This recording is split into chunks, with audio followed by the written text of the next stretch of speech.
Yes, a very good morning to all of you, ladies and gentlemen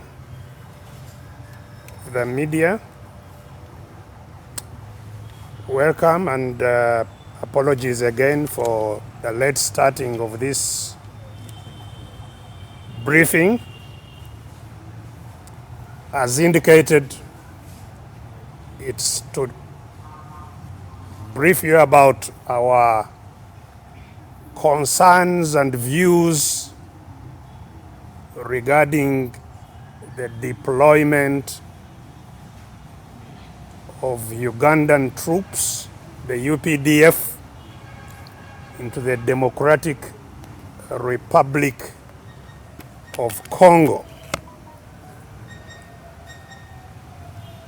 The brief background to that deployment, which is well known to you, is that there has been a spate of insecurity. There were especially murders by machete-wielding people in the Masaka area that we later heard were attributed or related in some way to the rebel force of ADF, the Allied Democratic Forces. And subsequently there were bombs on three occasions that were also linked to the same rebel group, and following which then the troops of UPDF launched an attack in the eastern part of the Democratic Republic of Congo, and our troops moved into the DRC.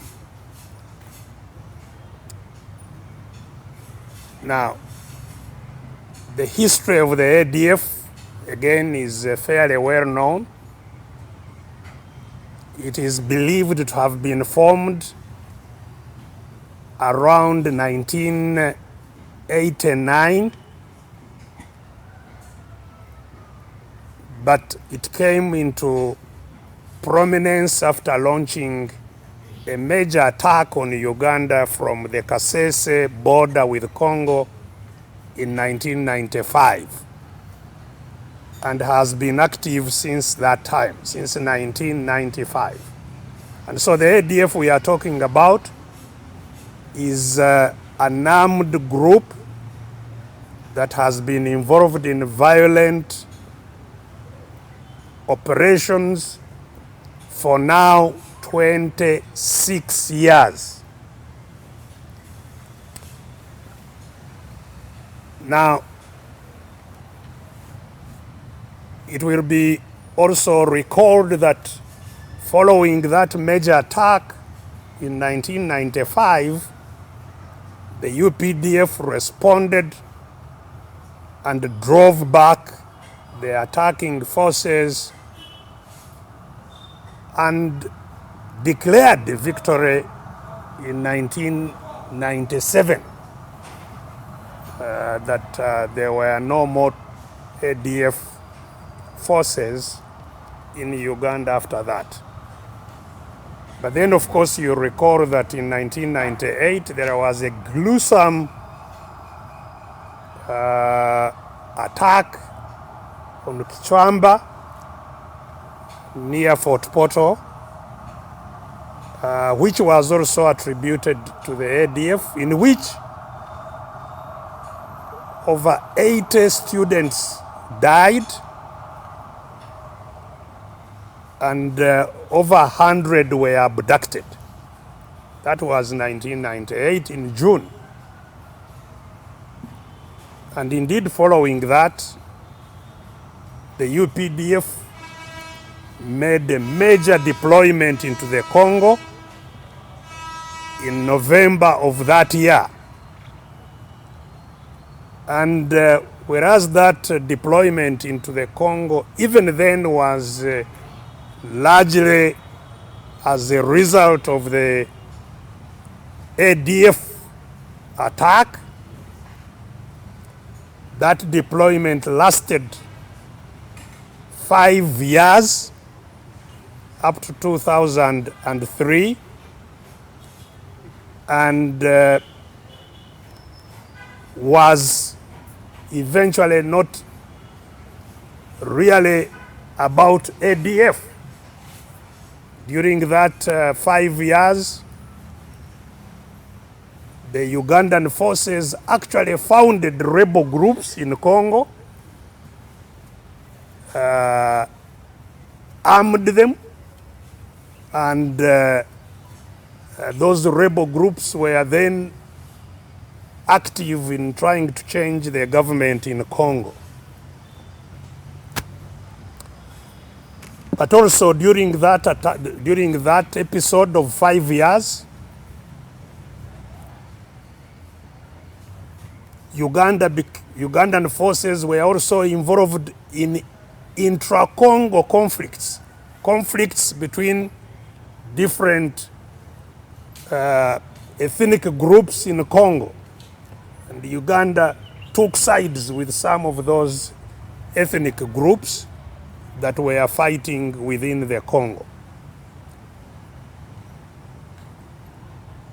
In that same episode, as you may all recall, in 2000,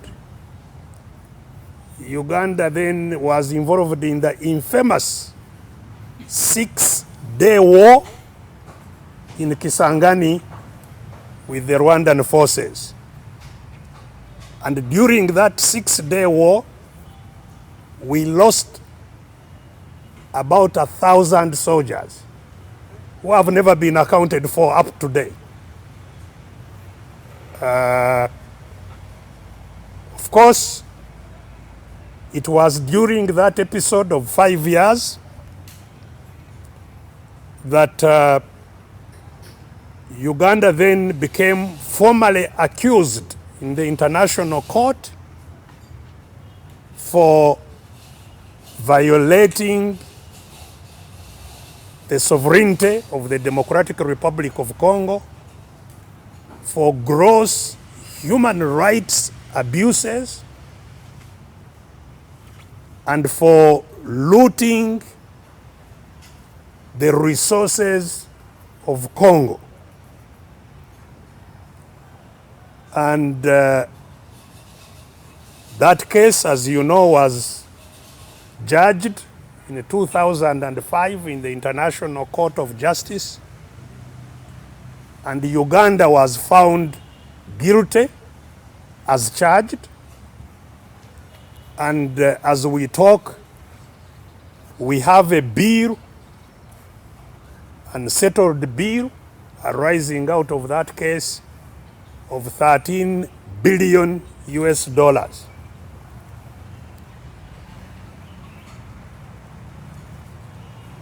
And so, in that episode, ADF hardly featured as really an issue. This is just part of a background of what we are dealing with. What we want to address now is the recent situation. And just to be clear, the People's Front for Transition considers terrorism as a method of war as totally unjustified and repugnant. The indiscriminate use or threat of violence against civilians and unarmed people cannot be justified for any reason. And so we condemn all acts of terrorism in the strongest terms available. And this is whether terrorism is by government forces or by rebel outfits. It remains terrorism and must be condemned.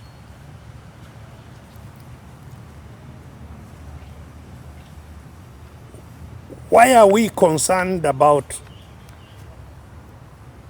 the current deployment of troops in the Congo?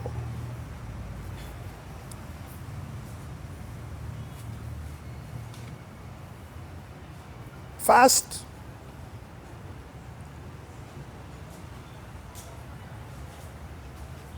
the use of force, whether within Uganda or outside Uganda, must be scrupulously regulated by law. And that is because force can be for good, but it can also be for terrible outcomes. And so force, the use of force, is strictly regulated by law.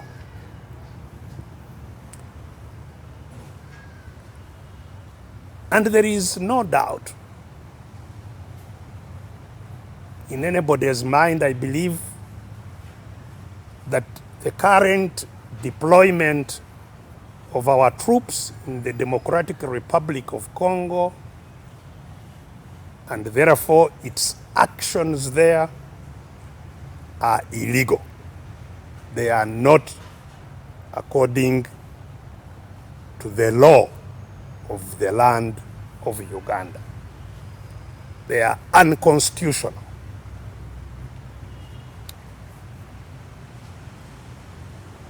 The Ugandan Constitution in Article 210, 210, D, provides that the deployment of Ugandan troops abroad, outside Uganda, will be regulated by Parliament. And Parliament did regulate the deployment of our troops through the UPDF Act of 2005, and specifically in Section 39 of that law.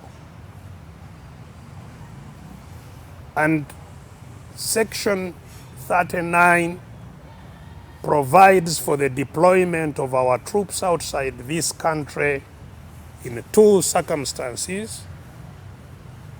That is for peacekeeping and also for peace enforcement. And those terms are technical terms: peacekeeping and peace enforcement. And they are defined in Section 2 of the UPDF Act. And the peacekeeping is provided in the UPDF Act to be done according to Chapter 6 of the United Nations Charter. That is the mandate of the United Nations Charter, Chapter 6, for peacekeeping. It says for peace enforcement, it shall be done in accordance with Chapter 7 of the United Nations Charter. And these charters are available for you to read. I don't intend to take your valuable time going through them. But clearly, none of what is required by our law, by our constitution, has been followed. Section 40 of the UPDF Act also talks about deployment of troops outside Uganda following an agreement between nations, multilateral agreement or bilateral agreement. And that when that happens, the minister, and this is the minister responsible for defense, shall negotiate an agreement called the Status of Forces Agreement must be in place. A status of forces agreement is an agreement that provides for the modalities of how troops acting outside their country will be regulated and how they will operate in their theater of operation. Now, that agreement, if made, of course, is required to be ratified by government and laid on the table of Parliament. Again, nothing of the sort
of the state of Uganda.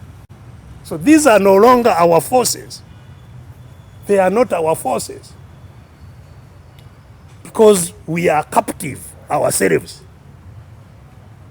We have no say.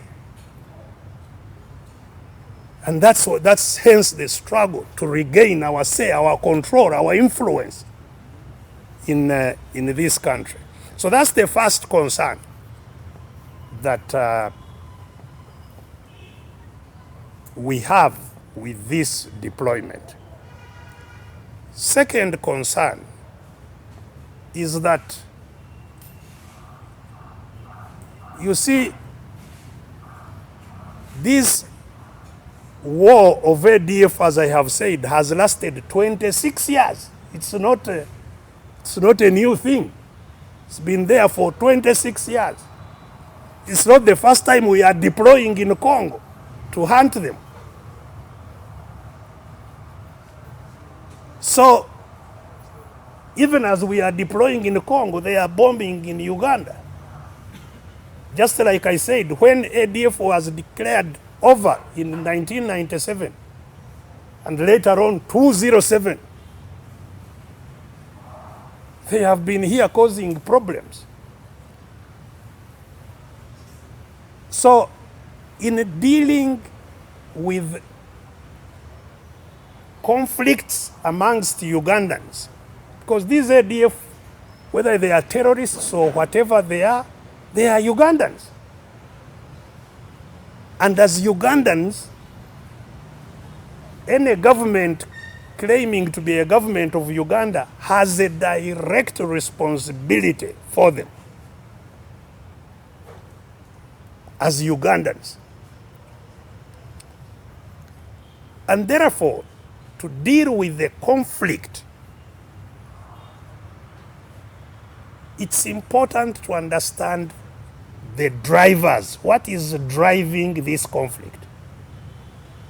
Why did it start anyway?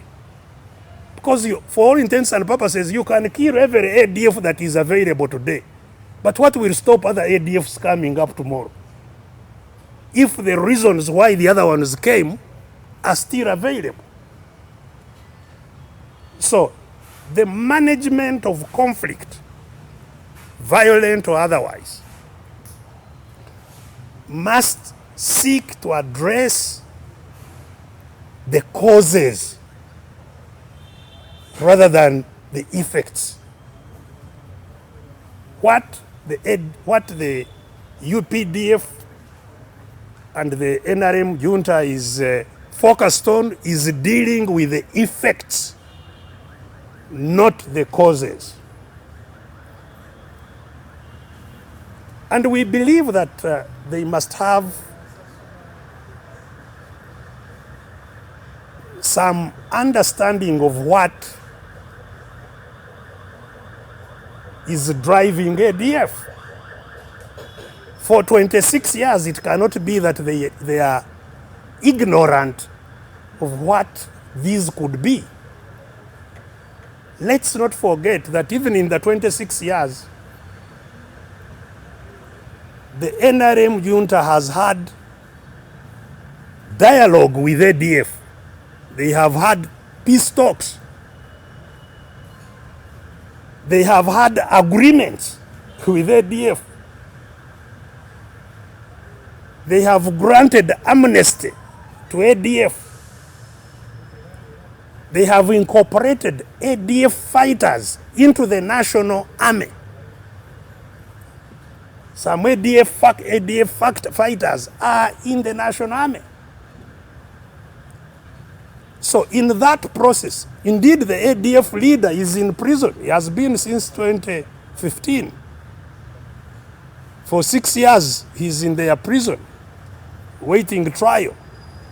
So they have a basis for inquiry into understanding the grievances that are driving this conflict. And so rather than focus, all resources and all kinds of things on the effects, we think that there is less attention to dealing with the causes. Third concern is that we think there is an imbalance. In fact, could be a disastrous imbalance between what is national security and human security. You see, national security deals with the safety against threats that can attack us from outside. Threats of terrorism, threats of attacks on Uganda. That's national security. Human security, on the other hand, deals with the threat of fear. You know? Freedom from fear.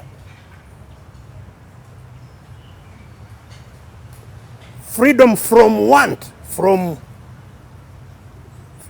not having what to use, from want. Freedom from indignity, where you are excluded, marginalized, humiliated. These are the drivers, these are the causes of human insecurity. And in our case, frankly, since Uganda became a country, we have never had foreigners attacking us. All our security challenges have been from Ugandans, including the war that brought this government to power. 5-year war and very many scars in Ruwero. This was not a foreign threat. The wars we have had, RRA of 20-something years, of UPA, of what, all have been domestic, caused by human insecurity. I said some time back, responding to these bombs, that those who blew up are few, you know. We have many moving bombs in towns here. People who have no hope, who see no future, who only see darkness, who are desperate, who are just lacking a detonator to detonate themselves. That is the human insecurity that we suffer. You know, people like the young man Walugembe, who went into Masaka police and poured fuel on himself and lit a match and burnt himself dead. That one is a walking bomb. And there are many walking bombs because of human insecurity. So, we have limited resources. Where do we apply our resources? Towards dealing with human insecurity, or dealing with national security? What the billions that are being burnt now in Congo are billions that could have lowered the insecurity of many who will actually become ADF.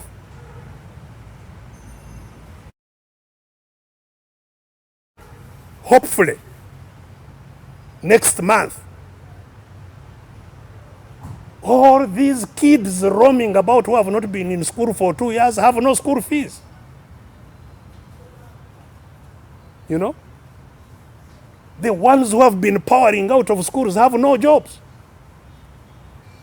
So, if that money is instead used to keep some kids in school, to create jobs, you are dealing with the real security problem than dealing with what is believed to be a national security issue. So we believe that there is an imbalance between human security and national security.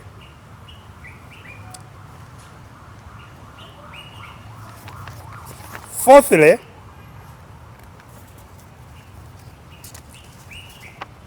we believe that the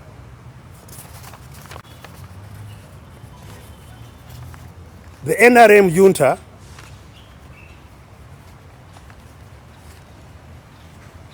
is very dishonest in the management of our security, and especially in the deployment of troops to the Congo.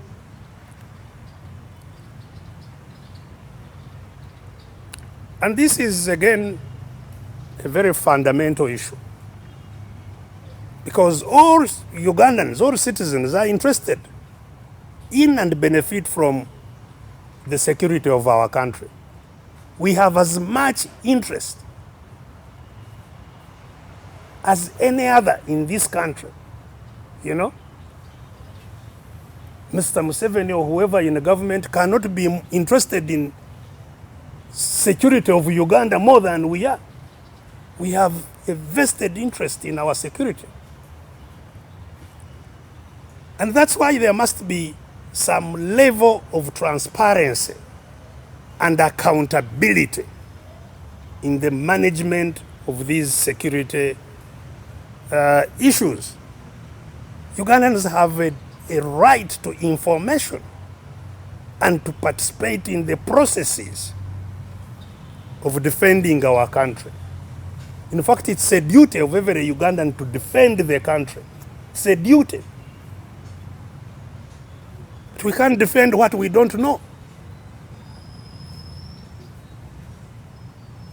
So again, like I said about the state capture, security, national security or security matters seem now to be a preserve of the Museveni family. You know?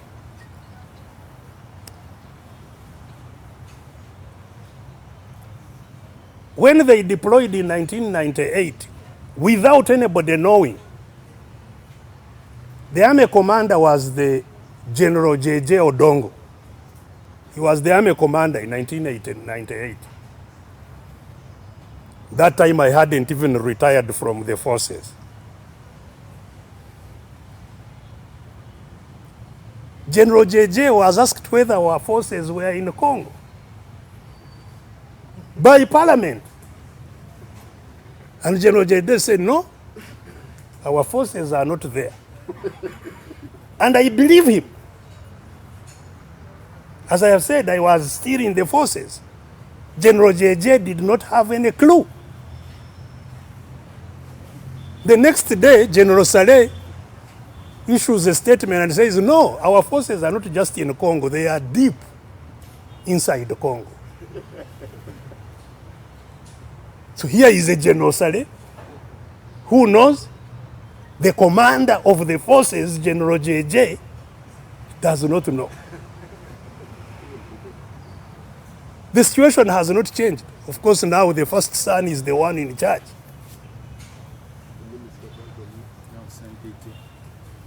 I can bet Sempija knows absolutely nothing about what is going on. I believe from better than Sempija in this respect, you know, because at least me, I have all kinds of sources of information. Sempija doesn't have, you know. So the dishonesty in managing security matters is extremely concerning. And I told you the consequences of the previous dishonesty. But let's look at the current deployment and why we think it's managed dishonestly. First, Mr. Museveni has repeatedly said that all rural terrorism was defeated in 2007. This he repeated unequivocally on the 16th of last month and on the 21st in written speeches. I'm sure you have copies.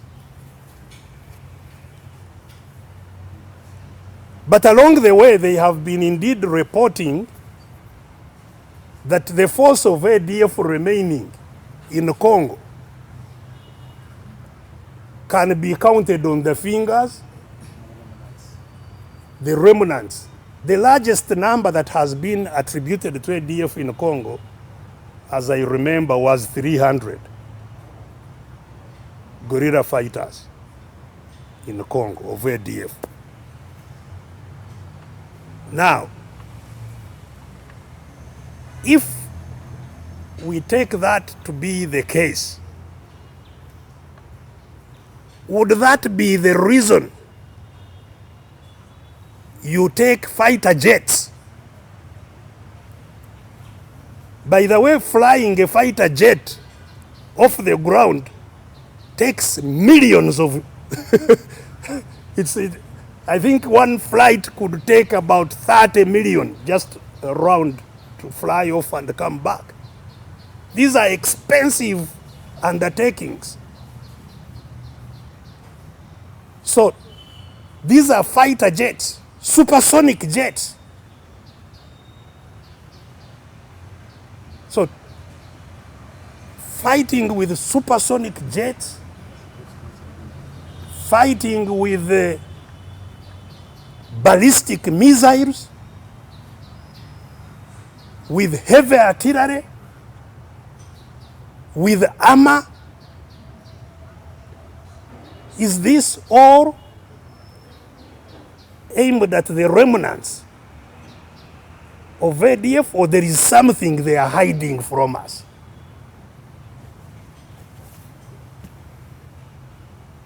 The country must know.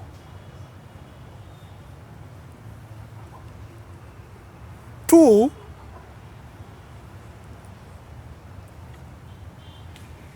there has been clearly a deliberate build-up of forces for some years now. Recruitment, and when we have been really under no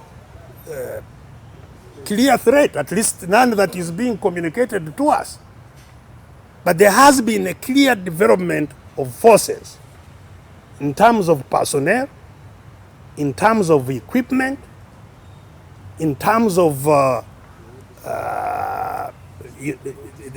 infrastructure, the military infrastructure, that again cannot be because there was an ADF threat. That was not in anticipation that some funny bomb will go off in Komamboga or on a bus to Masaka, or these ones who blasted themselves or were blasted in town here. So what has that build-up been for? A build-up that has implications for the region. Because what causes arms race is precisely that.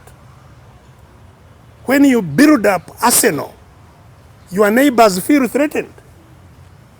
And they too will want to build up because they don't know your intentions. So all these tanks that have been coming in, hundreds of tanks that have been coming in through Tanzania,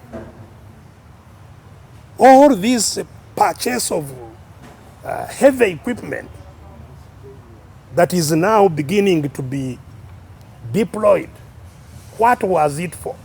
Again, no conversation that Ugandans are involved in at all. Certainly not Parliament. Because in Parliament, at least some of our members sit on the Defense Committee, sit on all these committees of Parliament. Nothing.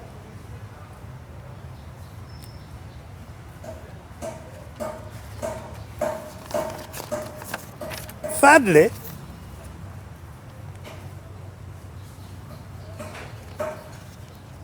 the deployments did not start on the night of first or the morning of second. No. These deployments have been going on also for a couple of years. Maybe the last 3 years, there has been deployment of troops, assembly of troops, of equipment along that border. From West Nile, where there is a huge encampment at Koch, down to Kasese and down to Bundibujo and all these places. That was not because of the Bijambias or all these things we are seeing. Again, no information to Ugandans. Fourthly, we have all been expressing great concern about huge amounts of money budgeted for classified under the Ministry of Defense and classified under State House, which nobody has ability to know how it is used. Because even the law for auditing classified expenditure has remained elusive. So nobody really knows what happens with classified. Trillions of shillings have been consistently sorted away into these classified expenditures. Even when Ugandans are dying, starving under lockdown, under what?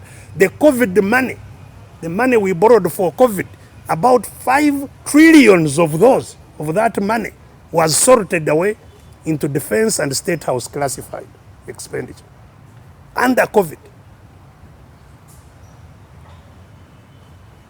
Was it for these secret operations? 5, of course, there has been rising tension between Uganda and Rwanda. And there has been clearly a state of Cold War between the two neighbors. Again, a conflict that is managed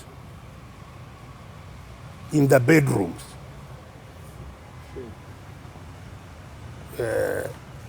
As if it does not affect us.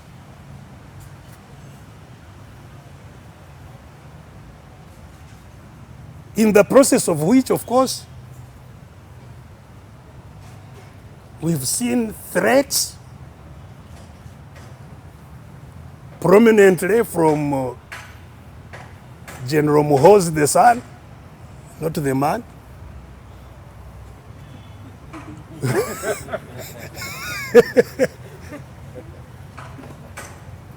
It's the father, the son.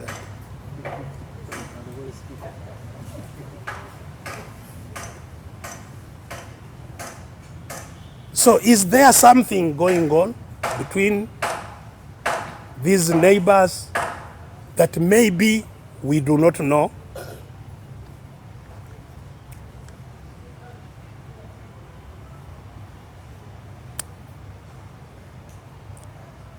Sixthly, the Congo conflict has been a very complex conflict.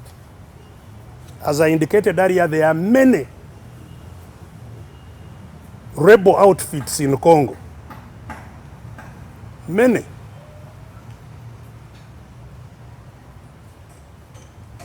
And because of the concern of the world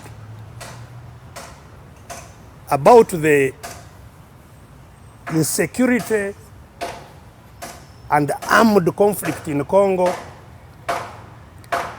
the world has deployed the largest force on earth by UN is in the Congo, the largest.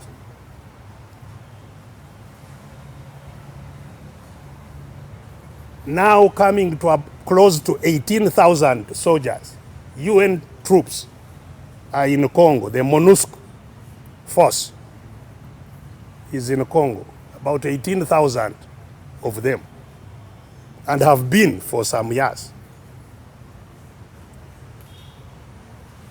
Originally, they were for peacekeeping. That was upgraded to peace enforcement, Chapter 7. Among other things, that force is supposed to deal with ADF as one of the rebel outfits there. And we are very active members of the United Nations. So, before now joining the mix, first of all, there has been no collaboration between what is said to be the Ugandan effort in conjunction with the DRC and the United Nations. And that's why you had the MONUSCO spokesperson say that MONUSCO will not support the operations of Ugandan forces and the FARC. The FARC is the forces of Congo. That they will not support them because their mandate does not allow them to do so. Their mandate does not allow them to support a force other than the Congolese force. So they cannot be party to what is going on now. It's their mandate, but now they cannot be party. So there is now a new person on the block who has entered with clearly and clear mandate, trying to do the same job. Apart from causing confusion, clear confusion of parallel mandates and uncoordinated actions, it raises questions. Because as we pointed out at the beginning, the legal route of Uganda to Congo is Chapter 7, United Nations Chapter 7. There is already a force there under Chapter 7. So why couldn't there be an attempt at harmonizing the functioning of MONUSCO, the Congolese forces, and the Ugandan force in whatever has taken Uganda to that theater?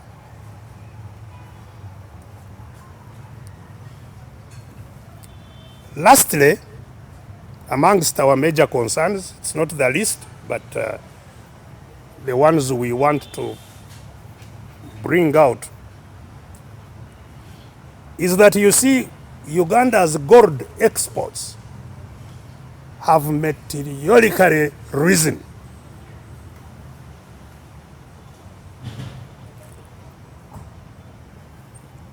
Last year, Uganda exported gold worth $1.8 billion. Our coffee exports are about 400 million. So gold exports out of Uganda now are more than 4 times the coffee export. Gold now accounts for 58% of Uganda's foreign earnings. Gold. So where are these gold mines in Uganda that are producing all this gold? And of course, I'm not talking about who is processing it and taking it outside, because it's the usual suspect. But we are clearly exporting gold we don't have.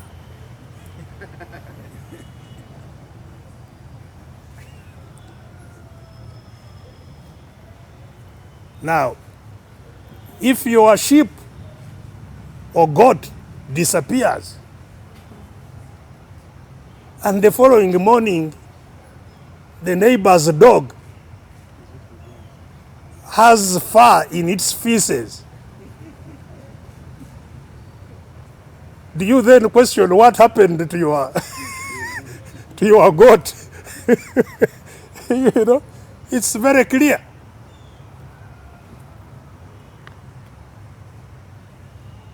I've told you that we still have a debt of $13 billion arising out of illegal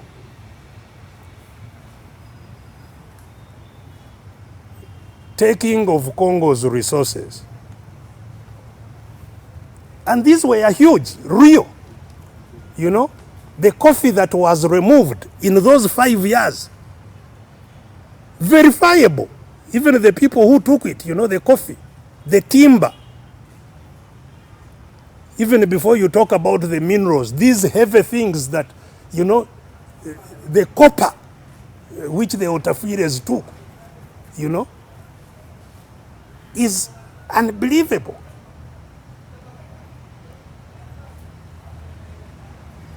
So,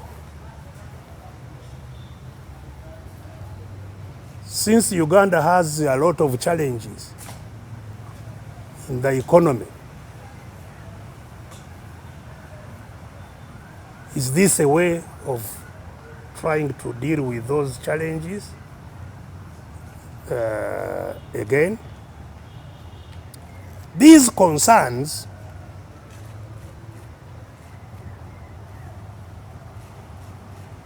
of dishonesty, of having a dishonest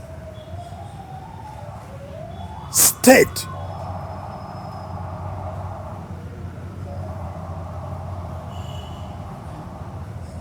are on top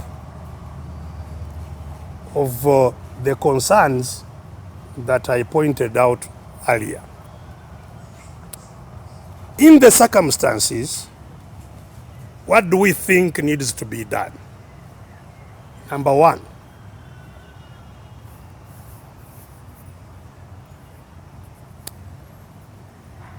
we think that arising out of all these concerns, it's necessary that the UPDF pulls back from the DRC.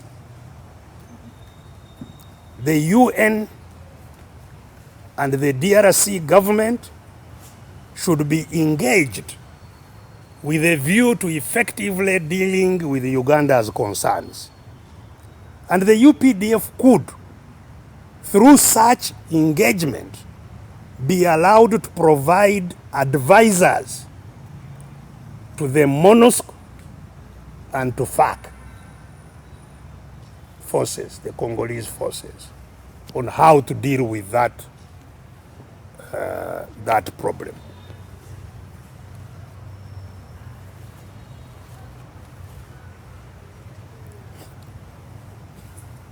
And like I pointed out, it's not that we don't want the ADF problem solved.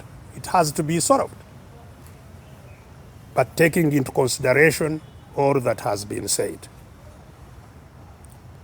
Secondly, the use of excessive force in dealing with suspected ADF rebels and the Islamic profiling of suspects must stop. Because these are both very dangerous. Excessive use of force radicalizes. It doesn't radicalism. You know, you see a fly, you bring a hammer to hit it. All flies will say, hey, we are going to die anyway. Let's now do whatever we can. You know? Excessive force radicalizes. Profiling Islam as the problem. You know? Ridiculing and profiling Muslims is extremely dangerous. Because this is not Islam. There is no doubt about that. This Jamil Mukulu, who has been the leader of ADF, he was a Christian. I think his name is David. What is his name? Mukulu. He was born a Christian. He cannot be the most, you know. The one who is now leading Baruko, he was a Christian, you know.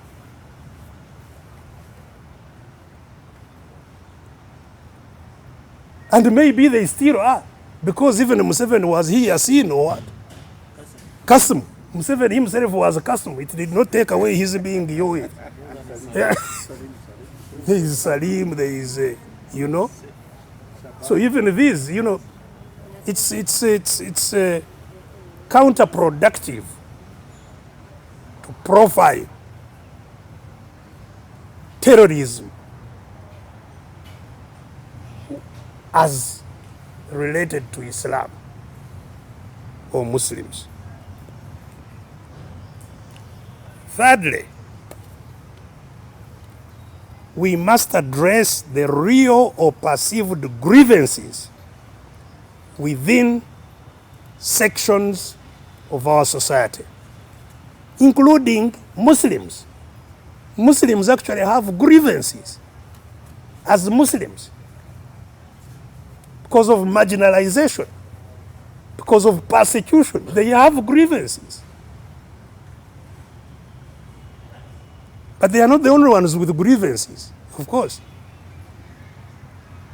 We must set out to heal ourselves. And this is why we talk about transition. That will not happen within the context of what is going on now. We must have a reset. That's why we call it the grand reset, within which there must be truth-telling, justice, and reconciliation. We must deal with our devils.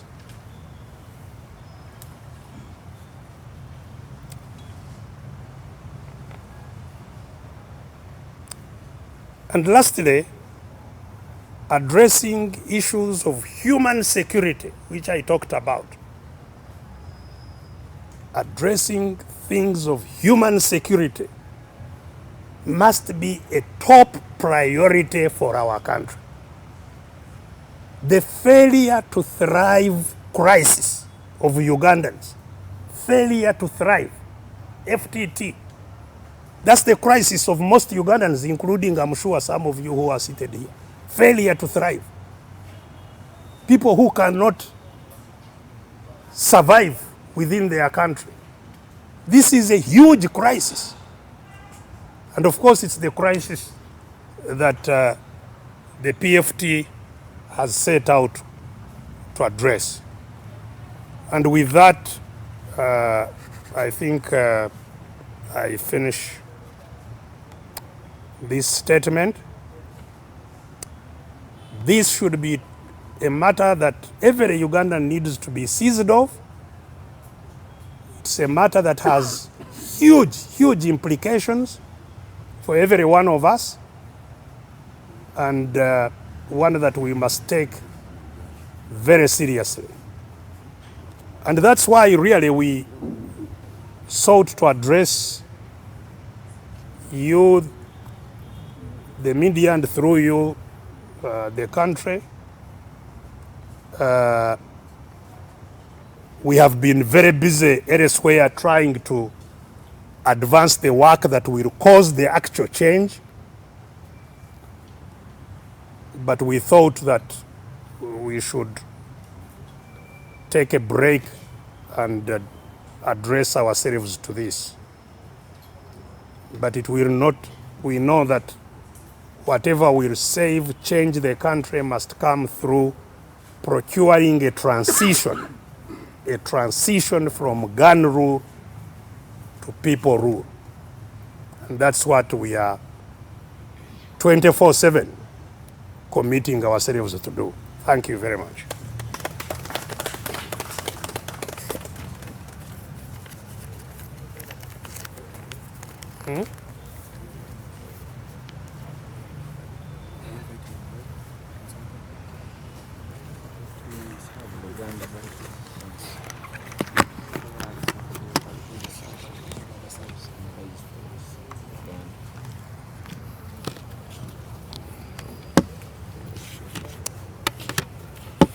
You know, frankly, there is, I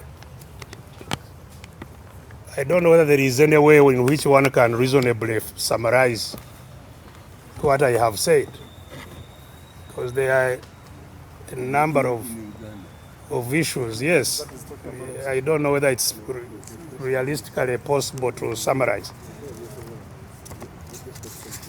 Maybe by way of attempting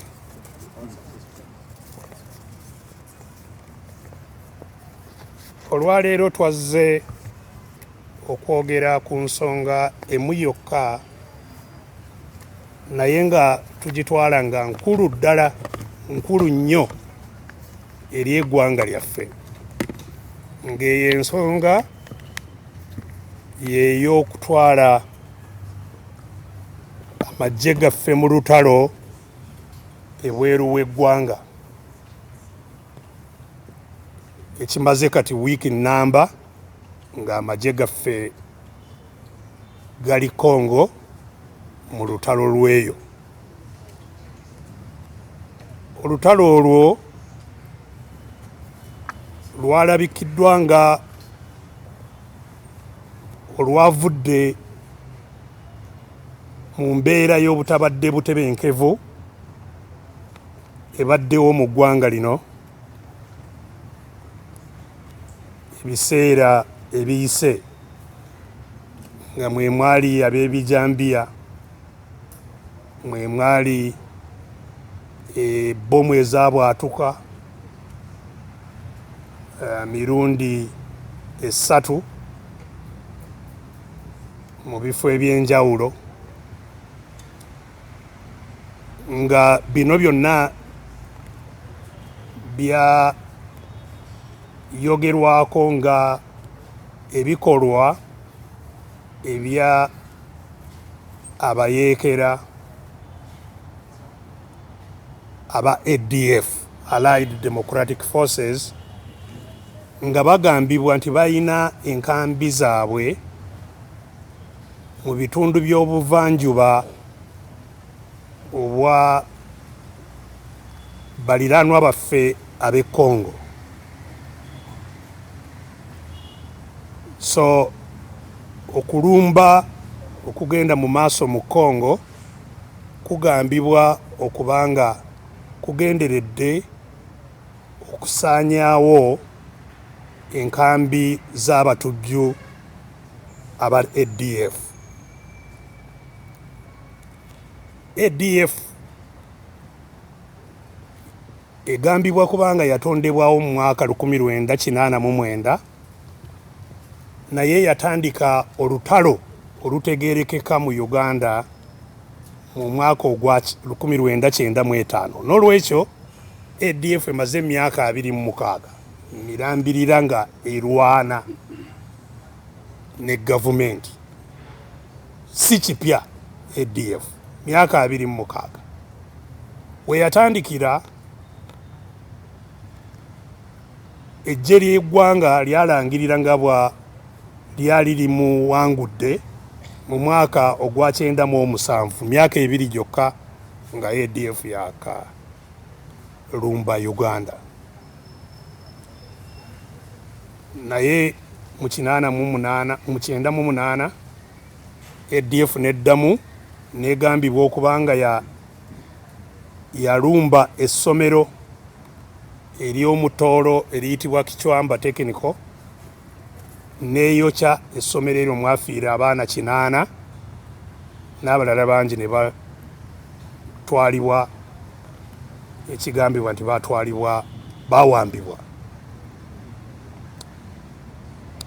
Kati eyo ADF gyeva Uganda esindika amagye gaayo mulundi ogwasooka mu 98 okulumba Congo.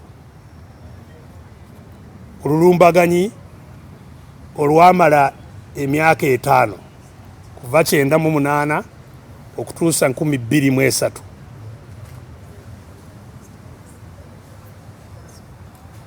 Era olulumbagano olwo olwa 98 twandibadde nga tulina kinene nnyo kye tuliyigirako, kubanga mu myaka egyo 5 ADF teyalabibwa ng'ekigendererwa ky'amagye gaffe.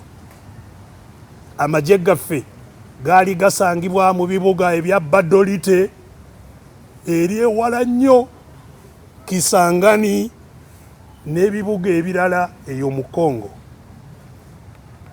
Era mu kiseera kyekimu ekyo mwe mwava n'okulwanagana mu kibuga ekya Kisangani. Kisangani eri wala. Mu kibuga ekya Kisangani n'ejje ly'e Rwanda omwafiira abasirikale baffe abayitirivu. Nakati abamu be tutafunanga obukakafu obw'ebibakufaako.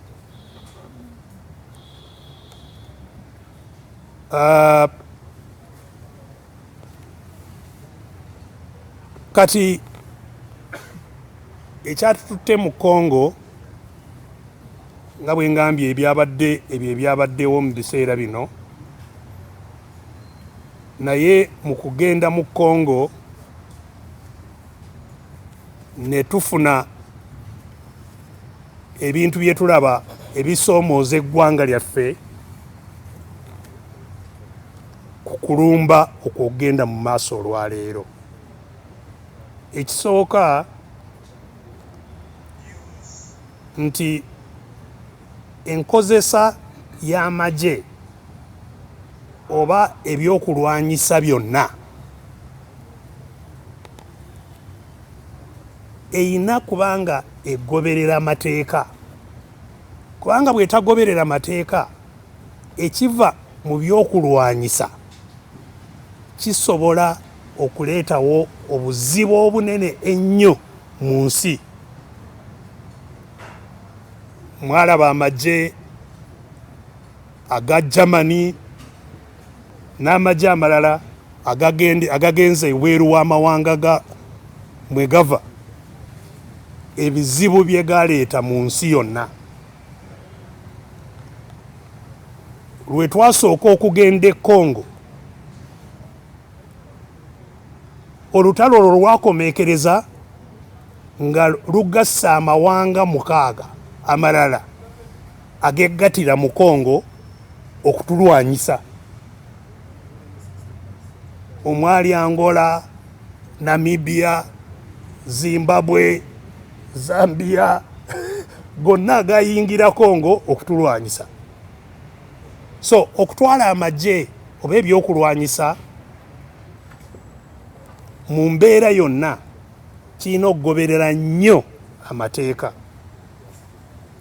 Mateeka agagobererwa mu kutwala amagye ga Uganda ebweru teri na limu eryagobereddwa mu kutwala amagye gaffe e Congo.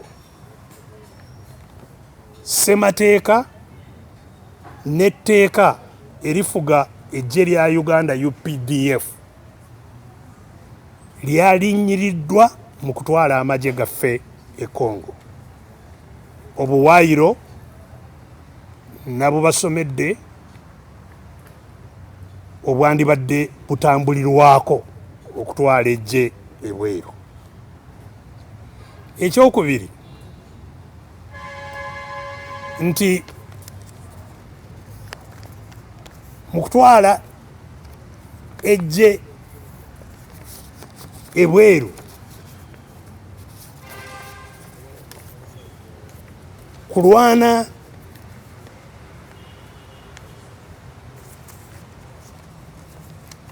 ne ADF ne bw'ogisaanyaawo eyo ebweru gyeri nga totegedde ekyaleetera ADF okubaawo n'okulwana kumala emyaka 26, osobola okwesanga nga ADF endala naye ebaluseewo. So tetutadde essira ku kunoonyereza ensonga lwaki abantu bano bamaze emyaka 26 nga balwana, ne zibanga ensonga ezo zisobola okugonjoolwa oba okukolebwako mu mbeera emu oba endala. So tugenda kulwana n'ebiva mu biruma abantu wabula si kulwana n'ebyo byennyini okubimalawo. Ekyokusatu, mu Congo eyo waliyo ebibinja bya njawulo bingi. ADF y'emu ku bibinja ebirwanira mu kitundu ekyo ekya Congo. Ebibinja ebirala ebitali bya bannayuganda nabyo bingi eyo, era oluusi bikolagana ne ADF. Era Uganda bwe yasooka okugenda mu Congo yeesanga nga nayo eyingidde mu kuwagira amagye ag'abayeekera abali mu Congo abalwanagana ne bannaabwe, naffe ne tulwenyigiramu entalo za Congo. Ekyo kiba kitutegeeza nti gye tugenda waliyo ebikemo bingi ebisobola okutuviiramu omutaawaana. Ensonga ey'okuna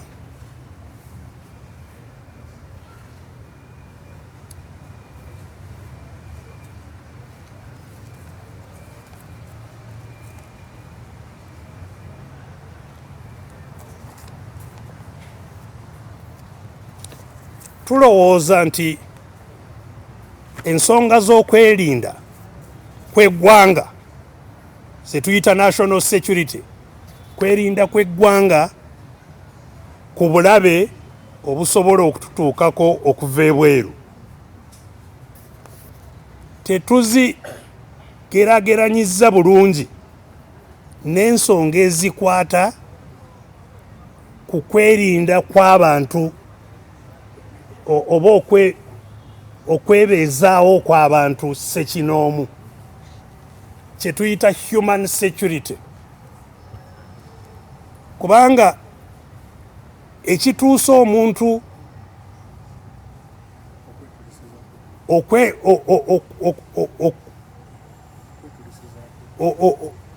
okwetuusaako obulabe ye kennyini, kitegeeza nti asobola kukola ekyakabi ekirala mu ngeri yonna bw'abanga ye obulamu obubwe takyabuyinamu essuubi n'okwewa ekitiibwa ng'omuntu. Kati eyo embeera ey'abantu abatuuse ku kisenge abatakyalina ssuubi mu ggwanga yakabi nnyo ate nnene nnyo we tuli. Abantu be mubadde mulaba abeeyokya, oli ne yeeyiwako amafuta ne yeekoleeza n'afa. Omuntu oyo aba atambula nga ye kennyini bomu erinza okubwatuka kyokka. Era abatambula mu mbeera ezo nga tebalina ssuubi, tebamanyi gye balaga, tebamanyi gye bava, tebamanyi gye banaasula, tebamanyi kye banaalya. Abantu abo bayitirivu mu ggwanga lyaffe, be twandibadde okusinga nga betuteekako essira mu kulongoosa embeera yaabwe mu kifo ky'okutunuulira ebiva ebweru, ng'ate Uganda tefunanga bulabe obuli awo nti buva ebweru, kubanga ne Congo gye tugenze be tulwana nabo baffe bannayuganda. Nolwekyo tetulina bulabe obuva ebweru, bulabe bwaffe tulina bwo wano bwe twandibadde nga tuteekako essira. Ekyokuna nti gavumenti y'obwannakyemalira etwala eggwanga lino olwaleero si nambulukufu mu ngeri gyekwatamu ensonga z'ebyokwerinda.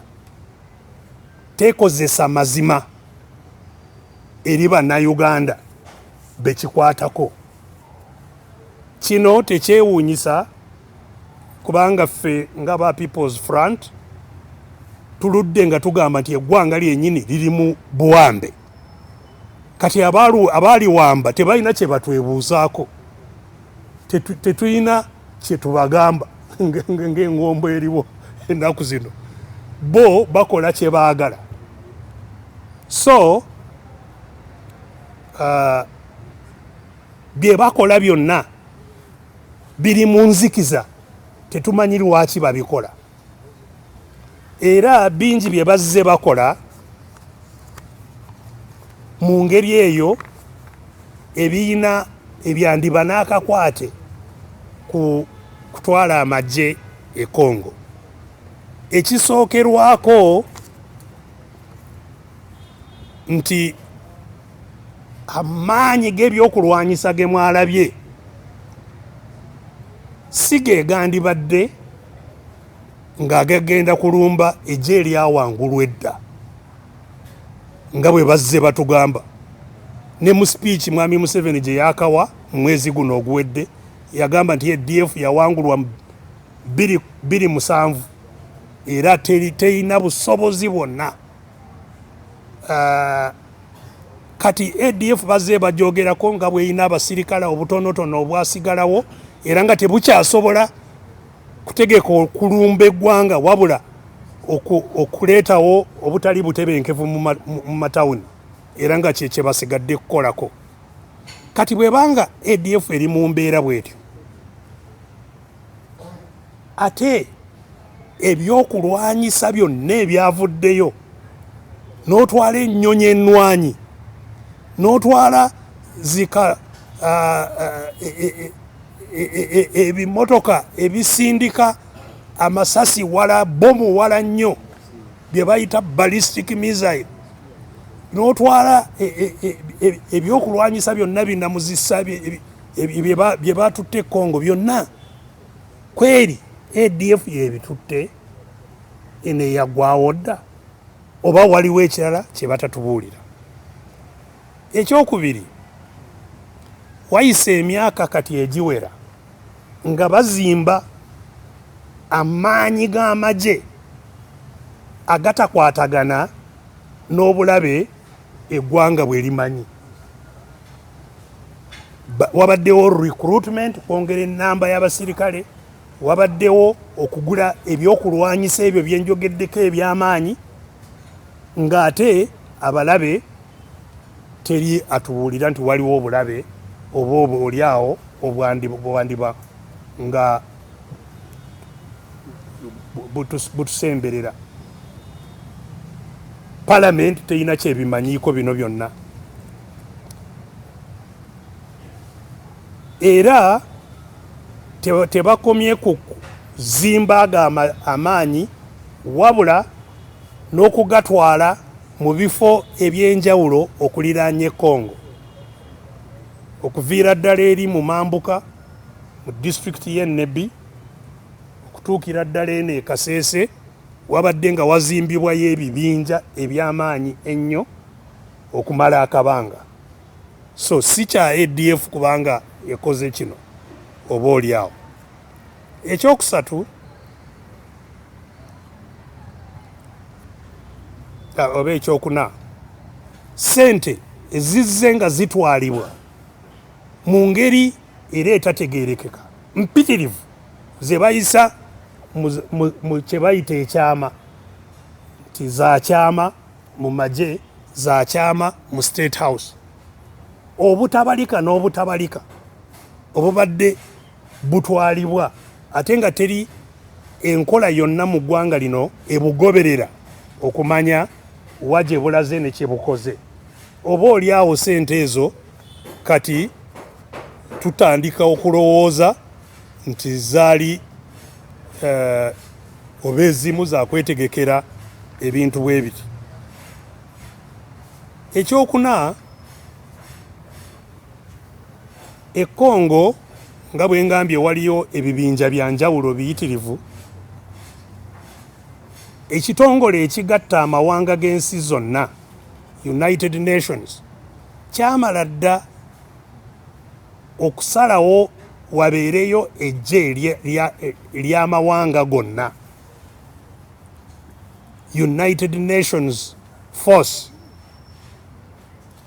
gye bayita MONUSCO eri mu Congo, era nga lye force esingira kati obunene mu magye ga UN. Bali kumpi 1,800 oguli e Congo awo, era gwonna guli mu Eastern Congo, era ensonga ezagutwalayo ze zimu nga ne ADF mweri. Naye mu bino byonna ebigenda mu maaso teyina kyebimanyiiko, era tewali nkolagana yonna yateekebwawo wakati w'olredde abaliyo ku lw'ensonga eyo ku lw'amawanga gonna naffe abagenzeeyo. Ate nga bwe ngambye nti mu kugendayo kwaffe singa twagendayo mu mateeka naffe twandibadde tuyitira mu nkola eyateekebwawo UN, lyekubo lyoke lyandibadde litutwala, n'olwekyo twandibadde tutabagana nabo. Naye tewali nkolagana yonna wakati wabano kati abalwana abaffe n'aba UN. Obweraliikirivu obusembayo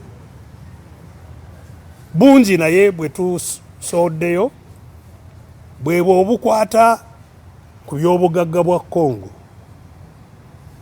kubanga olwaleero mu mwaka 2020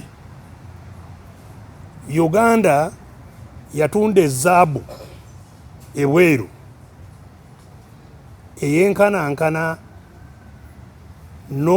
n'akawumbi ka $, n'obukadde 800, kawumbi n'obukadde 800 eza $, ezaava mu zaabu Uganda gye yatunda ebweru. Era kati zaabu ky'obuguzi kye tutwala ebweru ekisingira ddala obukulu ku ssente zonna ze tufuna mu bye tutunda ebweru. bitundu 58 ku buli 100 olwaleero ziva mu zaabu. bitundu 58 ku buli 100 ziva mu zaabu. Ebirombe bya zaabu eyo mu Uganda byebiriwa? Era kye nagambye nti oli endiga ye bwebula n'osanga ng'embwa ya muliraanwa mu bbiri embwa ya muliraanwa mulimu obwoya obufaanana n'endigayo oba okyabuuza gye yagenze. Era mu misango gye tuyina e Congo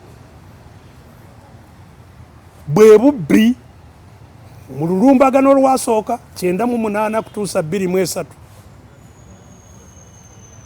Congo yatutwala mu kooti y'ensi yonna era omusango ne gutukka mu vvi ne batulagira tuliyirire Congo obuwumbi 13 obwa $. Ku bye twabba e Congo kati oba tukyatunda gold etamanyiddwa gyeva ng'ate tetubadde eyo kati ate bwe tunaatuuka. Bino tubibuuza oba oli awo era ebyo bye batatubuulira oba oli awo nga bye byabadde ensonga. N'olwekyo kusinziira ku mbeera eyo kye twogeddeko, tulaba nti ekiyamba eggwanga lyaffe olwaleero ekisooka kwe kulaba nti eggye lyaffe litambulira mu mateeka era n'ebyo ebirala byonna ebisaanye okweraliikiriza eggwanga lyaffe bw'obigatta tulaba nti ekisaanidde eggye lyaffe kwe kudda ku butaka wano.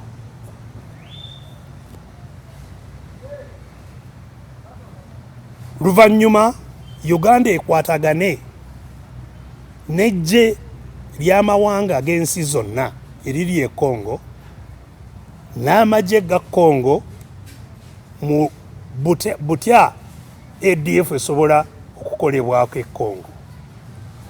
Mu nkolagana eyo basobola n'okuwa Uganda omukisa okutwalayo abawabuzi abasobola okubawa amagezi ku bya ADF bye bandibadde bo baagala okukolesa amagye gaffe, kubanga n'amagye agaliyo nago gaffe ffe tugasasula ag'ensi zonna, nago gaffe gakole mulimu gwago. Ekyokubiri, tulowooza nti okukozesa amaanyi agayitiridde ensonga gy'okolako oba abalabe b'olwana nabo nannyo ku maanyi agalagibwa okukozesebwa ng'ekyo kye twayogeddeko okutwala ennyonyi na buli kimu n'emizinga na tyogenze kukuba ADF. Kati wayise wiiki tebanatuuka gye baakuba era tebasuubirwa kutuukayo mu wiiki endala nga 2 gye baakuba ebbomu teri amanyi ekiriyo. Tebanaba kutuuka ate bakyayinayo oba wiiki emu oba 2 okutuuka we baakuba, so teri amanyi nekye baakuba n'olwaleero. Naye nga ssente empitirivu n'ebyo n'ebigenze kukozesa amaanyi amayitirivu kyekyobulabe ekisaanidde okukoma, kubanga wokoma okukozesa amaanyi agatasaanidde wootuuka n'okuleeta abantu b'olwana nabo oba oli awo okwekyawa ne bakola ebirala ebitasaanidde. Excessive force radicalizes. Ne mu nsonga eyo era enkola ey'okutwala abatujju ng'abasiraamu ne kirabika nti obusiraamu bwe buli mu butujju kya bulabe, kubanga obusiraamu tebukwatagana na butujju n'akamu, era abantu kubanga balina n'amannya g'ekisiraamu tekirina nnyo kye kitegeeza. ne bwe babanga abalwana kyekibalwanya tekitegeeza nti obusiraamu buli mu nsonga eyo. N'olwekyo era n'ekyo ekyokuprofiringa abatujju ng'abasiraamu nakyo kisaanidde okuyimirizibwa mangu ddala. Ekyokusatu, ensonga eziruma abantu mu ggwanga lyaffe ab'enjawulo ezisobola okubatuusa ku kwekyawa ne balwana, kikulu nnyo zinoonyerezebweko, zikolebweko. Era ng'eyo y'emu ku nsonga ssemasonga ekisinde kyaffe kino ekya People's Front gye kirowooza nti erina okukolebwako nga enkola eno y'abakinamagye eya NRM ng'evuddewo. Walina okubaawo okunoonyereza ebiwundu ebiri mu bantu baffe n'okunoonya eddagala erisobola okutuwonya ebiwundu eby'amaanyi ebitulimu wakati. N'abasiraamu bennyini olwaleero bayina obutali bumativu n'abintu bingi nga mwotwalidde ne kyenjogeddeko okubakwatira mu bumenyi bw'amateeka, obutatwalibwa mu mbeera ey'enkanankana n'abalala n'ebintu ebirala ebisaanidde okutunulwamu. Ensonga ey'okuna era nga yeesembayo y'ey'okulaba nti tuteeka essira ku mbeera z'abantu bannayuganda, embeera abantu ze bawangaaliramu bwe zitaakolweko mangu ddala ate mu ngeri ematiza, eggwanga lyonna lyandikoleera. Era nga eyo nayo y'ensonga ssemasonga etutwala mu kisinde kino ekyokulaba nti enkola eneereeseewo ebizibu bino kumala emyaka 36 tulwana nga bwe kisoboka okulaba nti ekoma, wabeewo enneetereeza gye tutereezamu ensi yaffe. So ezo z'ensonga ezituleese wano olwaleero. Munzikirize nkuliseeyo munnaffe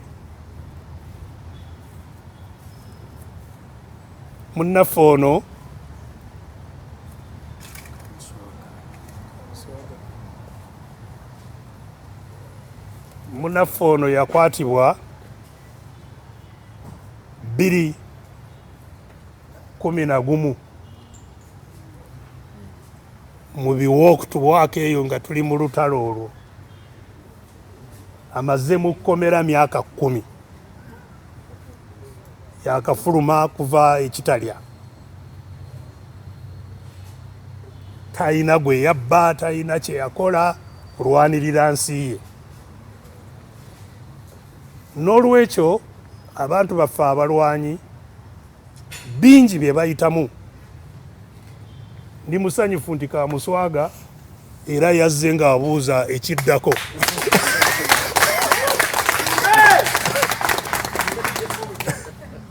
So eggwanga bwe lityo bw'erina okununulwa, tewaliwo kutuuka ku kirungi nga toyise mu buzibu. Weebale nnyo Kamuswaga. Abalina ebibuuzo basobola okubuuza oba oliawo. Ndowooza Muloodi olina kyoyongeramu ku mateeka ago. Sooka oyongeremu ku mateeka ago. Ono ayogedde politics. Ensonga zaffe zibeera mu rule of law.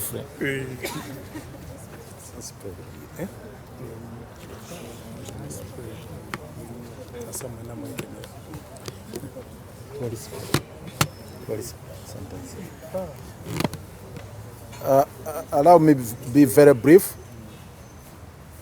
I think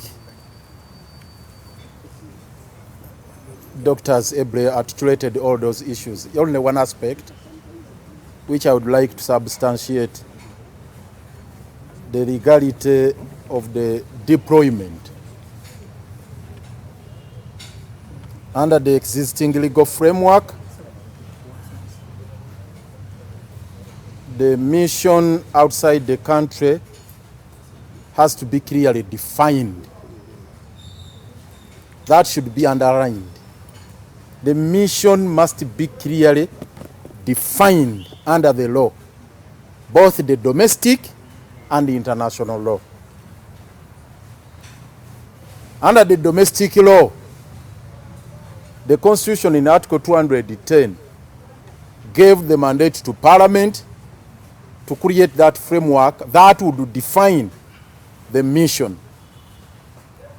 And it's on that premise that Parliament enacted the UPDF Act, which provided for those two critical elements in Section 39.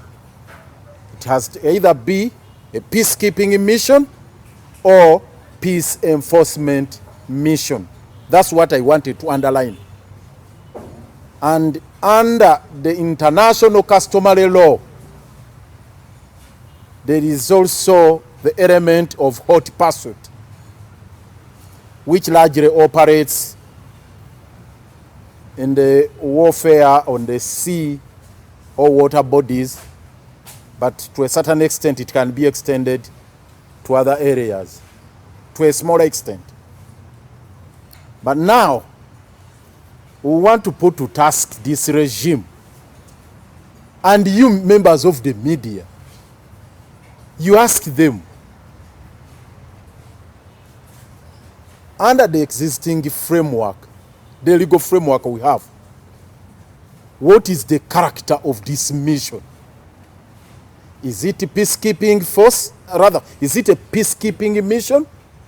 Is it law enforcement mission? Is it hot pursuit? In those three categories, what is it? Because it has to be defined. And if it is to be a peacekeeping mission or peace enforcement mission, that is largely regulated by the UN framework under the provisions of Section 39 of our UPDF Act, Section 2 of the UPDF Act, as well as Chapter 6 and Chapter 7. Doctor alluded to Chapter 6 and Chapter 7. What are they all about? Chapter 6 is specifically, Chapter 6 of the UN Charter is specifically about what we call Pacific settlement. Pacific settlement. And Chapter 7 is about dealing with a situation where there is an aggression, one nation engaging in an aggression against the other, and thereby causing that kind of, or in a situation where there is what you call arms race, different territories piling up their arsenals and posing a threat to peace and security, and that calls for the intervention. And who sanctions those two missions? This is now what is critical. Whether it is peacekeeping or peace enforcement, it is the UN Security Council. It's none of any of the domestic entities, whether our parliament here or the government of DRC, can sit and commission a peacekeeping mission of force or a peace enforcement mission of force. That cannot happen. We want to ask, when did the UN Security Council sit? And the UN Security Council has to be moved. Who moved them? That never happened. And the very last one, there was a mention made by Dr. Kizza Besigye about Section 40. We need also to dig deep into that, of the UPDF Act. It talks about the situation of the force agreement. where we are involved in multilateral or bilateral operations. And under Article 123, because I want to make your work simple here, just go read Article 123 of the Constitution, what it says. Execution of agreements, treaties, international convention, yes, it's the mandate of cabinet. But there is a requirement under that particular provision. There are specific agreements or treaties that require ratification by Parliament. And it's against that background that the CA deemed it necessary and pertinent to enshrine the provisions within Article 23, that is clause 2, to the effect that Parliament shall come up with a regulatory framework under the law to provide for the mechanism of ratification. And in pursuance of those particular provisions, in 1998, Parliament enacted the Ratification of Treaties Act. You look at the Ratification of the Treaties Act. It specifically provided that once an agreement of that nature is made, whether by the Minister of Defense, like it is said under Section 40 of the UPDF Act, the state of that agreement in regard to deployment of forces, it must be tabled before Parliament. When did the Parliament sit and this was done? So we want to make a call to our troops in the Parliament, because I know the Speaker cannot do this. We can't waste our time to make a call to Mr. Oranya or the deputy. That would be foolhardy. But it is our troops in the Parliament. Please, let's not wait for what happened in 1965 when Daud Ocheng had to stand up and make a motion. It was Daud Ocheng who stood up and moved a motion during the debate on that infamous God scandal, and how it shook Parliament.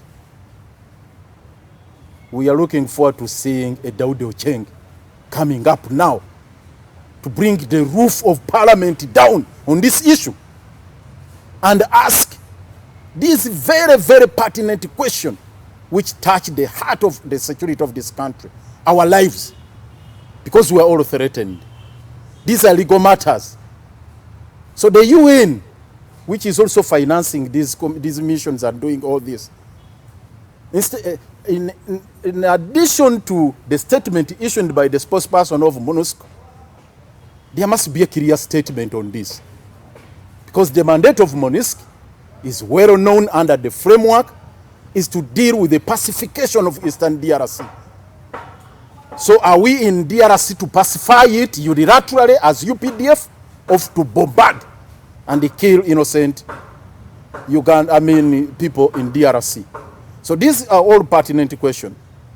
Let's not overlook these issues, because there is a reason why the legal framework was put in place first, for safety purposes, checks and balances, accountability, and ensure that everything is done in an orderly manner. In as much as we want to deal with this question of ADF, we must comply with the law. Now the law has been violated. And you know, my brother Kenny here, when he was still in the Parliament, attempted to invoke the provisions even to impeach Mr. Museveni. When you talk about it, now it becomes just a laughable matter. But this is a matter where a sitting head of state can be impeached. In 1965, Gandhi revised your history. Daud Ocheng was about to impeach Obote. And he shook the nation. It was also about also getting money. Felix Onama is said to have gotten $23,000, like it is mentioned here in gold. $50,000, Obote $50,000, and many others. So, today, the names which were mentioned in the scandal are still there. General Saleh, General Otafire, and others. And Parliament cannot stand on their ground. Please, our colleagues, our comrades, our troops at that front, rise to the occasion, bring the house down, on this very, very critical issue of deploying our troops in DRC illegally at our own expense. I thank you very much. Mu bufunzo bw'ekitalo mu Luganda, amateeka gakirambika bulungi agafuga eggwanga nga Uganda n'agafuga ensi yonna nti bw'onooba onootwala amagye ebweru w'eggwanga omupango ogwo gwe muyigendako oba giyite mission eteeka okuba n'erinnya va ku lino erinnya lye bagiwadde simanya operation anaconda Sujja nawulidde simanya operation Sujja operation biki ebyo bya kivandulo twagala mumanye nti mu mateeka ddala ssemateeka yatwala bannayuganda okulwana n'okuteekawo yagamba mu article 210 ti paalamenti ejja kutuula ekole enteekateeka bwe kinaaba kyetaagisiza okutwala amagye gaffe ebweru wa Uganda ekirambike bulungi nteekateeka ki gye tunaayitamu na nsonga ki kwe tunaasinziira era mu kutegeera okuba paalamenti mu kawaayiro namba 39 aka UPDF Act yakolebwa mu 2005 bagamba nti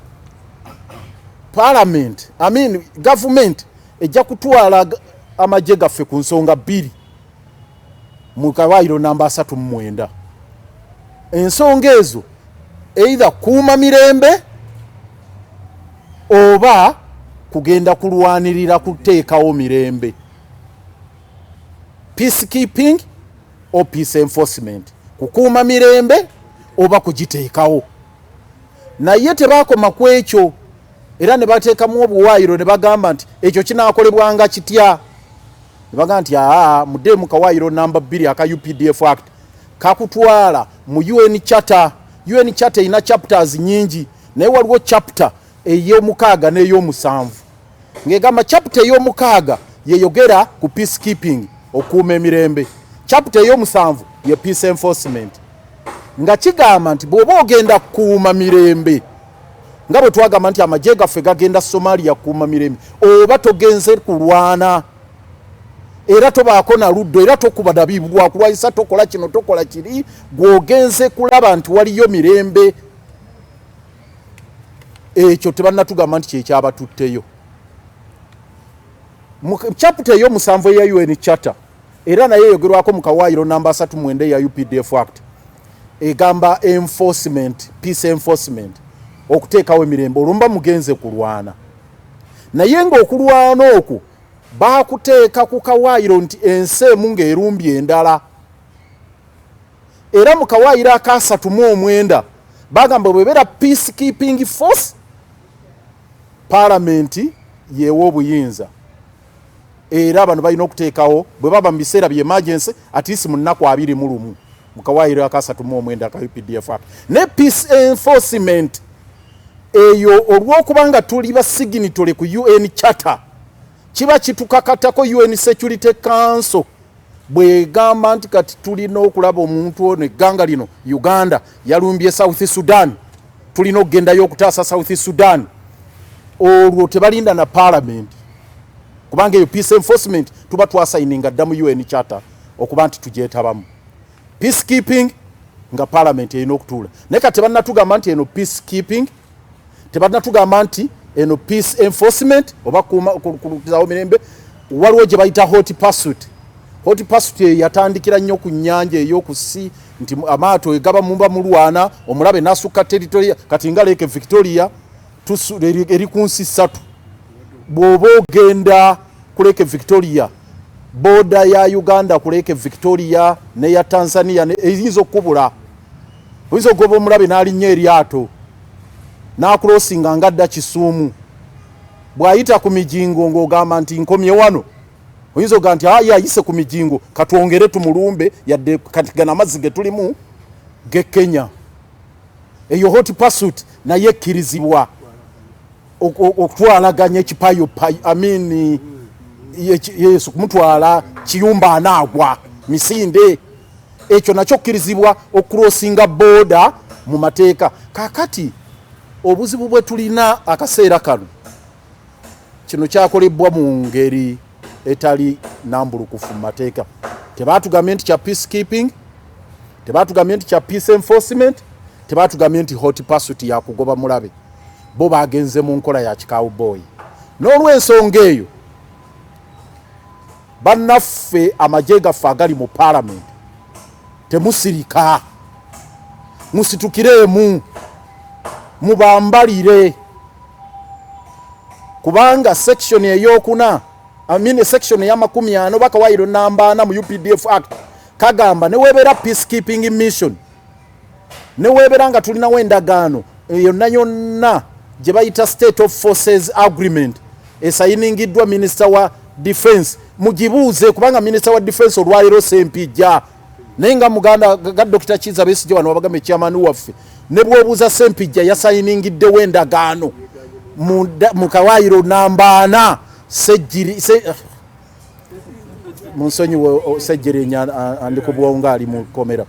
Sempijja olwaliro ne bwomubuuza nti endagaano eyo eriwa gye wasayininze agamba mundike temunsibaako matugambuzi kundiisango. Kakati yembeera efaanana bwetu nti parliament amagye gaffe troops zaffe ba MP abaffe betulinayo betwesiga tubasuubira musitukiremu, kubanga article y'ensanvu ekibateekako okusituka okulaba nga muyuuya ennyumba eyo nti ssemateeka waffe tatyoboolwa n'amateeka g'ensi yonna, kubanga ebigenda okuvaamu bya bulabe eri eggwanga lyaffe lyonna.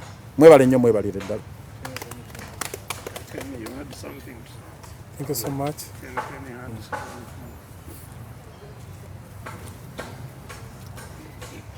Dr. Besigye, the Lord Mayor, distinguished members of the executive of the front, and the members of the press. The name is John Ken Lucham's the man. I have been excited by the articulated issues here on this important subject, and to the extent where I thought I would add something on top of what the two distinguished gentlemen have said. Lord Mayor referred to Daud Ocheng in the 1960s, who made revelations about the safety of gold and ivory from Congo on the mission masterminded by Dr. Bota and company. From Daud Ocheng, we move on to John Ken Lucham's in the 1990s in Parliament.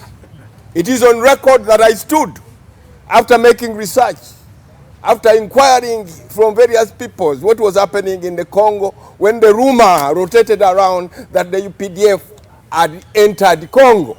I brought data on the floor of the House before Mr. Speaker, and I said, as you speak now, the UPDF has penetrated the Congo up to 1,000 kilometers up in Kisangani.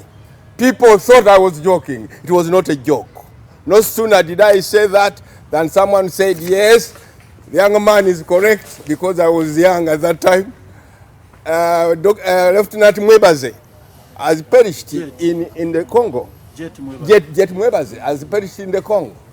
From then onwards, people took the man to be a serious speaker in Parliament. And Kavuma had already denied. He nearly shed tears. He nearly bombarded himself to death or committed suicide, because what I said was exactly true. I would like to say, as one of those people who have been in Parliament for about 15 years now, that the members of Parliament, you stand warned that this is the opportunity for you to redeem Uganda. A war beyond the ordinary wars you are seeing could emerge and start from the mistakes you are making. You are sitting on a time bomb. Remember what sparked off the beginning of the Second World War, when Hitler messed up the politics at that time. People thought he was joking, and as soon as people sensed that Hitler was creating a war that would concern everybody, they stood up and the Second World War started. Museveni is keeping quiet, but he's sitting on fire. There are so many facts which must be brought to book. For example, the Constitution of Uganda, Article 2010, and the Article 124 of the Constitution, the reference the two speakers have made on the law enforcement enforcing peace and enforcing the law in the Congo. Those are very important matters. Those are very, very important matters. It seems to me, with reference to what has been made in reference to the international law under which we are governed internationally, the UPDF now in Congo is in Congo illegally, unconstitutional and illegally by international dimensions. What is likely to happen now is as follows. Knowing that the UN force is already in Congo, after noting that Uganda is commissioning itself to stay in the Congo illegally and constitutionally, the next course of action might be the Security Council using its force in Congo to order UPDF out of the Congo. I'm not joking. Things are serious beyond what you are saying. God save Uganda from war. Thank you very much. Thank you so much. Banange kagambo katono nnyo. Bannange boogedde wano ku byaliwo mu Uganda mu bijjenkaaga. Daudi Okyenge bwe yavaayo n'agamba bannange tukyali wano naye Dr. Bote ne banne bamaze okumansula ebintu eby'obugagga bya Congo, gold ne ivory. N'aleeta motion ku floor of the house. Motion eyo yali eyise nga bagamba nti ave mu buyinza, ave mu ntebe. Era emu ku nsonga lwaki Obote yajjawo constitution ya 1962 yagijjawo kubanga ebintu byali bimusobyeko ng'ekiddirira impeachment ya motion ya Daudi Okyenge temuleka waggulu. Banyamu ne basaba batuwuliriza mu ngeri y'okuzannya obuzanyi n'ehitira bwe yaleeta olutalo bw'atyo ng'akutta amateeka ge mu ngalo alowooza bintu bya kuzannya. Eventually Nazi yabafuukira Nazi, eventually olutalo lwafuuka Second World War. Ensonga ebbiri ezoogeddwako ate nga ziri ne mu constitution yaffe, Article 124, Article 2010 ziri very important. Presence yaffe bw'ebanga tegendera mu mateeka ga UN nga bannange bwe bagambye, tuliyo mu DRC mu ngeri emenya amateeka. Kaakati ekiyinza okuddirira oba mukyazannya, UN already eyina ejje ly'abantu 1,800 esobola bulungi okozesa Security Council. Security Council naawa ebiragiro nga Nyoga atuuse ku Nyoge nti now that Uganda UPDF muri mu Congo mu ngeri emenya amateeka to ordering'a ejje lya UN lifulumye UPDF out of the Congo. That can happen and it is about to happen. It should not be let to happen. Therefore tugamba bamemba baffe aba parliament muleme kubeera mu parliament nga bisiki. Newe kiba kyetaagisa mufulume parliament mulagire eggwanga ensi yonna mugitegeeze nti tetusobola kufugibwa ku ngeri eno nga preamble yaffe bwe tugamba mu constitution. Waakiri mufulume parliament muleme kuddira dictator kufuuka omnipotent dictator. John Kendo Chams the man. Waro yabuuzamu nti muludi kyebe tebiriyo. Banne, thank you so much.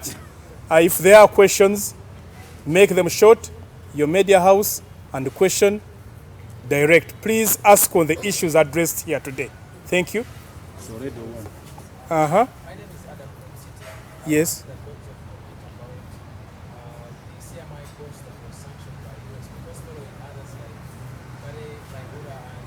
Abe ukandiho. Go another question.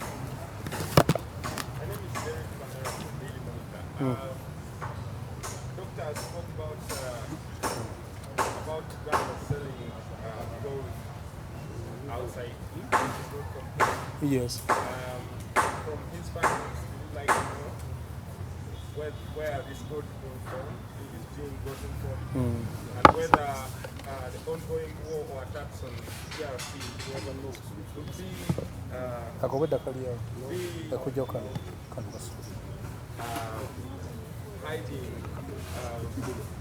hiding missions of stealing gold or whatever. But also, there have been these talks with ADF. There have been amnesty given to some ADF rebels. And now the attack doctor says is very unlawful, of course, everyone knows that, but we'd like to know, as government, what should be done? What should have been done if they were not attacked? What was the alternative the government should have done other than attack The other options. Yeah, the options. Thank you. Anthony? Yes, thank you. Honorable Chams raised some pertinent issues that raise international oversight to Uganda, and it's people's government has had a case with ICC. Now, to what effect is this situation holding again for ICC? And what are the updates regarding this situation that can call the matter in ICC? Thank you. Yeah. I think you avoid the kind of thing. They would want to avoid.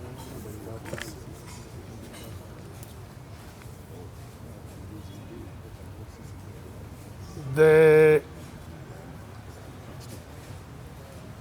first question, I think, was regarding sanctions by the US government on some UPDF soldiers who violate human rights.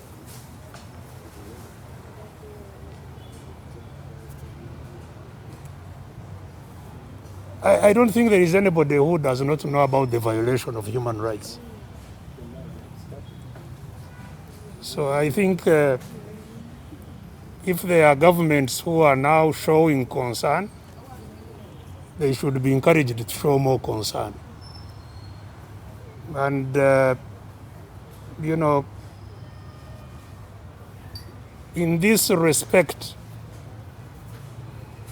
I would expect that the violations we are talking about should be the focus that the international community too should be attracted to. Because, as I have said, this is not the very first time that UPDF is being used in violation of our constitution, in violation of international law. But UPDF is a beneficiary of American money every year to carry on those violations. So we hope that that will be the beginning.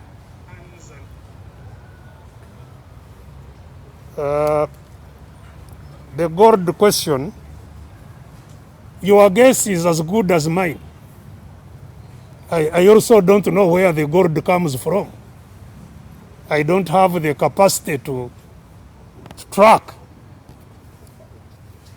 But it cannot be a secret that we are not mining that gold in Uganda. Because in Uganda there is only what is called artisanal mining. Artisanal mining is, you know, these people with the basins who keep on shaking from water and looking for something in the water. We don't really have any organized mining of gold. So this should be of interest to everybody. But like I pointed out, we are already judged. It's not a case where we are suspects. We are criminals, according to a court judgment, for stealing, among other things, gold from Congo. The whole country was judged to be criminals on account of a few people that went illegally into Congo. So, even as we guess where the gold comes from, I think we can make an educated guess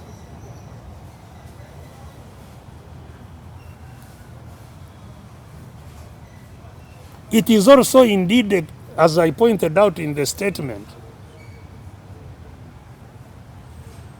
it's a matter that could attract people who benefited the other day to try and go back to benefit another time. If they went there and robbed so much, $10 billion is a lot of money. As I have told you, the entire export of Uganda, export earnings for a whole year, is only 3 billion. 3 billion is what we earn a whole year from exports. So, if they could, within that time, take away resources worth 13 billion, it's attractive to go back. Whether that is the case, we don't know. The options of dealing with ADF other than going to Congo, I already pointed out, maybe you were not here when I did so. First of all, I talked about lack of information to us, the owners of this country. Because if we are to comment on how we solve a problem, we should know it. We are not getting information. The only information that is given to us is that they defeated ADF, including what was said only last month. So, it's very difficult to advise. It's very difficult to formulate policy without transparency in terms of what the truth, what the facts are. But that be as it may, I pointed out that first we should use the UN forces and the Congo forces. If they haven't been having the right approach, we can embed advisors into them to give them the knowledge they may not have so that they deal with that matter. And in any case, if it can't be dealt with that way, we need still to use the UN to find out how to deal with it. But as that is going on, I said that we should focus more on what causes the conflict itself. Because this is not a foreign problem. This is a domestic problem. All these are Ugandans. There is no foreigner who is attacking Uganda. It's Uganda to Uganda. So we should find out. It's within our competence to find out the causes and deal with them. And not just of ADF, but of all who have severe grievances, whether they are justified or unjustified. I'm not saying that ADF has justified grievances. Their grievances may not be justified, but they need to be known and managed. The ICC mandate is a specific one. ICC deals with crimes. That's why it's called the criminal court. You must first of all commit a crime. And when we took Mr. Museveni and his commanders to the ICC, we filed evidence of crimes that had been committed. That evidence is with the ICC. We indicated that we shall continue filing more and more evidence as we get it.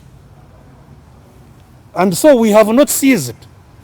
As I told you, the ICC acknowledged receipt of our petition. They haven't told us yet what they are doing to manage that petition. But even as that is going on, if we get any further evidence of crimes that are managed by ICC, because ICC does not manage any crime. It manages crimes against humanity. It manages genocide, and there is a third one. Torture. Yeah, torture. Is it torture? Yes. Yes. So there are War crimes. war crimes. There are specific crimes that the ICC is interested in. If we get evidence of that, whether now or in the future, our duty is to alert the court about the prosecutor, actually. Alert the prosecutor about the commission of these crimes. So I don't think, deploying forces in itself constitutes an act that the ICC would be interested in. Thank you very much. I think that really deals with it. Thank you so much for coming.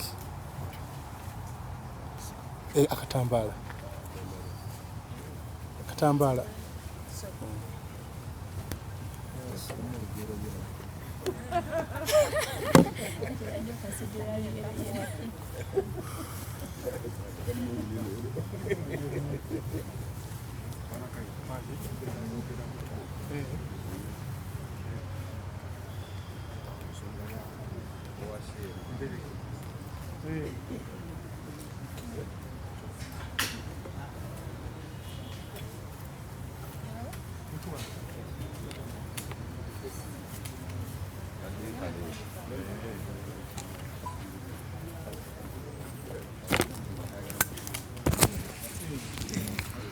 Mina.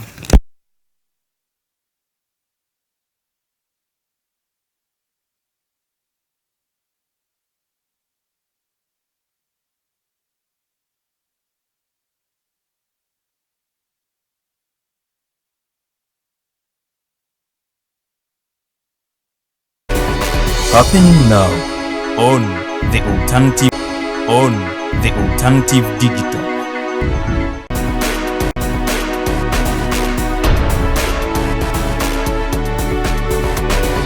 Happening now on the alternative digital.